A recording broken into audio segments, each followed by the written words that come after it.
चौहान साहब, आपके अक्सर वज़रा जो है वो कहते हैं कि चंद दिनों में मुस्लिम लीग नून की क़यादत के बहुत से लोग गिरफ़्तार हो सकते हैं, बहुत से लोग दीगर जो करप्शन में है वो गिरफ़्तार हो सकते हैं। तो ये इनके दावे, आपकी जमात के बहुत से अहम तरीन लोगों के दावे, किस हद तक इसमें हकीकत है? और अगर हकीकत है तो आप पंजाब में वज़ीर जेल खाना जात भी हैं, कुछ जेल के अंदर बंदोबस्त किया आपने? हाँ जी, बारी आवेगा तो फुल्ला नाल धरती से जाओगे, जेलों की सफाई कराएंगे, ठीक है ना। और कहते ना चलागी पक्कियां बाहर कुछ कह रही है मक्खियां, ठीक है ना, मक्खियां नहीं मक्खियां। कहने का मतलब ये है कि 3 साल से केसेस चल रहे हैं नैब में। रमजान शुगर मिल के एक केस ही, तीसरे केसेस जो खादमे आला इक्वल टू खप्ती आला इक्वल टू कातले आला, उनके जवाब जो केसेस चल रहे हैं वो अब एंड पे आए हुए हैं। एंड पे आके नजर आ रहा है कि इनके साथ होना क्या है।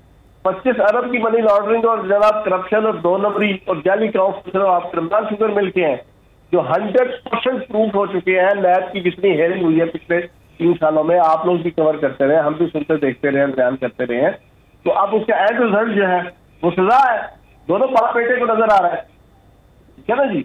तो क्या इसका आपने क्या सजा है? सिर्फ ये 2 गिरफ्तार होंगे और भी गिरफ्तारियां होंगी? और क्या ये गिरफ्तारियां इलेक्शन से पहले होंगी? रिजल्ट आ जाना है, आप देखो ना, सारी चीजें फाइनलाइज हुई हुई है बहुत से केसेस के अंदर। 3 साल से ये पीछे भुगतते थे, इस तरह विक्ट्री का निशान बनाते थे जैसे पैदल हज करके आए हैं, या कोई नाइट्रोजन बम या हाइड्रोजन बम का फार्मूला नहीं है याद किया है इन्होंने, या दिल्ली के लाल किले में झंडा लहरा के आए हर लैब की पेशी पे, इस तरह विक्ट्री का निशान। अब जब फैसला आएगा तो फिर इनसे पूछा जाएगा ना, हरा समुंदर गोभी सुंदर, बोल मेरी मछली कितना पानी। तो वो चीजें सारी जब आएगी सजाएं तो होनी है। राणा साहब, इस वक्त जो वज़ीर आज़म के बयान को लेकर मैं बात को आगे ही बढ़ाऊंगा। वज़ीर आज़म ने ये जो बयान दिया कि गुज़श्ता यानी मोटरवे पहले भी हुकूमतों ने बनवाई, कुछ हुकूमतों का क्रेडिट ही सिर्फ मोटरवे है, तो आप वो क्रेडिट भी इस तनाजुर में ख़त्म कर दें कि उसने फ़ायदा नहीं दिया, ये फ़ायदा देगी? नहीं, इसमें पूरी बात यह है जो उन्होंने ये कहा कि तामीरात के हवाले से, सड़कों की तामीरात के हवाले से, साथ उन्होंने ये भी कहा कि जितना हमने काम कराया सबका हुकूमतों ने नहीं कराया। अच्छा, बात ये दुरुस्त वो कह रहे हैं, फ़र्क सिर्फ इतना है कि पहले अगर 1 अरब रुपया किसी सड़क की तामीर पे लगता था तो फिर 20 करोड़ रुपया उसकी एडवर्टाइजिंग पे लगता था, उसकी पब्लिसिटी पे लगता था और उसके शोर शराबे पे लगता था। इस हुकूमत ने ये काम नहीं किया, जिसकी वजह से इसके बहुत से काम नज़र नहीं आते। लेकिन जहाँ तक ये कहा जाए कि पहली मोटरवे भी बड़ी बेहतरीन कामकारी है और अब जो इन्होंने बनाई है वो भी सबके सामने है। ये ज़रूर एक फ़र्क है। मैं जिस तरह कहा कि वाकई इसमें कोई शक ज्वाइन कर चुके हैं चौहान साहब, मेरा नज़रिया यह है कि पहले किसी भी काम पे बड़ी पब्लिसिटी की जाती थी। आपकी हुकूमत जो है किया बहुत कुछ है, डिलीवर भी बहुत कुछ किया है, अवाम तक नहीं पहुंचा सके। मैंने वो बताया, पहली मोटरवे बनी थी 400 किलोमीटर लंबी, वो 225 किलोमीटर में बन सकती थी। पहली जो मोटरवे बनी थी उससे जो कमीशन खाया था नवाज शरीफ साहब ने, तो 1 जून 1993 को जेफ ग्राहम नामी एक बंदे से बेगम कुलसूम नवाज साहिबा की सरपरस्ती में यही फ्लैट खरीदे गए थे 17A, जो बेगम सफदर अवान साहिबा के नाम लगे। ये ब्रेकिंग में आपको दे रहा हूँ, जेफ ग्राहम नामी, ये पूरा पनामा केस चला था। ये उसी पहली मोटरवे का कमीशन था कि जो आपके जनाब नवाज शरीफ साहब ने जाके उसको लगाया था किसी ठिकाने, अपनी बेटी के नाम देना। ये 2 फ्लैट 1993 में लिए थे जिसमें इस वक्त रह रहे हैं। तो ये तो भाई जी पहली मोटरवे की दास्तान है। तो ये जो अब मोटर और फिर उसके ऊपर जो पब्लिसिटी, इतने बड़े बड़े थोपड़े जरा दोनों भाइयों के लगा के करोड़ों रुपए के एड्स, अभी आपके सामने मोटरवे का इफ्तिताह हुआ है कि आपको एड्स नजर आएंगे 1 आध दिन 2 दिन आपको जरा, वो भी बगैर तस्वीरों के, ठीक है जी, वो भी शायद नहीं है। तो ये फर्क है ना, इसमें अखराजात का भी फर्क आएगा। कोई कमीशन नहीं होगा, कोई मुराद सईद का, कोई जनाब प्राइम मिनिस्टर साहब का, प्राइम मिनिस्टर साहब के फ्रंटमैन का, ठीक है जी। ये फर्क है जो आपको प्राइम मिनिस्टर साहब बता रहे हैं कि इस मोटरवे में और पुरानी मोटरवे में ये डिफरेंस है।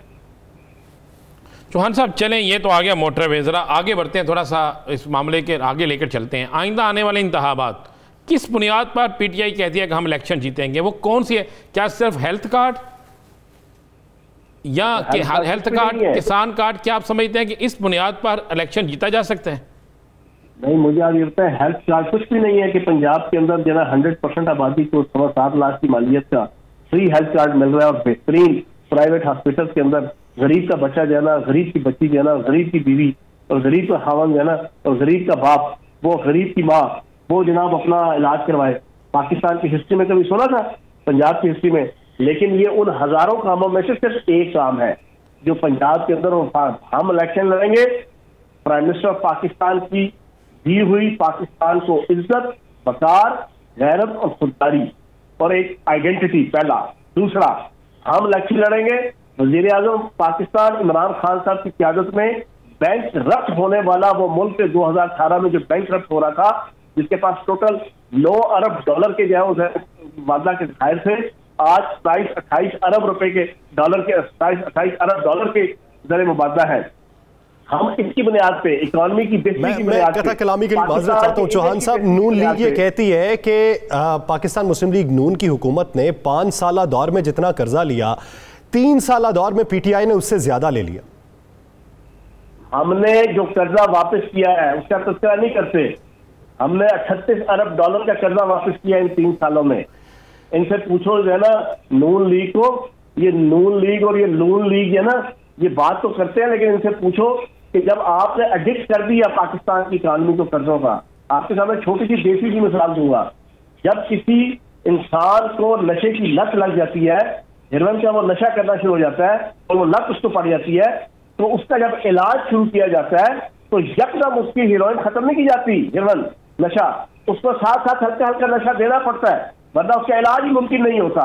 इन्होंने पाकिस्तान की मईशत को जो है वो जो कर्ज की लत चढ़ाई हुई थी, वो उसका वापस भी करना होता है कर्जा, तो जनाब उसको दोबारा से उसका अच्छा इलाज करने के लिए मजबूरन कर्जे लेने भी पड़ रहे हैं। आप कर्जे ना ले तो फिर कहां से आप ये जो बर्डन डाल के गए थे 100 अरब डॉलर का, उसको कहां से हम पूरा करें? चौहान साहब बिल्कुल आपने दुरुस्त कहा, लेकिन मुझे ये तो बता दें कि डॉलर्स भी आ गए, हर चीज़ आ गई, डॉलर की कीमत भी बढ़ रही है, और जब डॉलर की कीमत बढ़ती है तो आपको पता है कर्जे कहाँ तक जाते हैं, आपको पता है कि बाकी मामला कहाँ तक जाते हैं। अभी है कि डॉलर की कीमत जाने थी 300 रुपए तक। पहले 6 महीनों में 10 अरब डॉलर हमने इंटरनेशनल मालियाती अदारों को पे करने के पाबंद, और हमारे पास टोटल 9 अरब डॉलर के जरिए मुबादला थे। मुल्क की इकॉनमी का बेड़ा गर्क हुआ था। अगर इमरान खान साहब अपनी विजिलेंट लीडरशिप में और कमाल हिकमत अमली से तुर्की को, मलेशिया को, सऊदी अरब को, यूएई को और चाइना को ऑन बोर्ड लेकर वो हम पैसा ना पे करते तो 100% पाकिस्तान में डॉलर की कीमत 300 रुपए तक जानी थी, जिसका मतलब फिर आप समझ जाए कि मुल्क के हालात क्या होते। मुल्क की इकोनॉमी का बेड़ा गर्क हो जाता, बैंकरप्ट हो जाता मुल्क। तो आज अगर ये बचा हुआ है तो ये फिर इन्हीं के हाथों की लगाई हुई इमरान खान साहब और पीटीआई की हुकूमत दांतों से खोली है। और आज अगर आपका जनाब करंट अकाउंट डेफिसिट, इंपोर्ट आपकी कम, एक्सपोर्ट ज्यादा हो रही है, फॉरेन रेमिटेंस पाकिस्तान की हिस्ट्री में पहली दफा 40 अरब डॉलर तक गई, ये सारी चीजें अगर हुई है कोविड-19 के बावजूद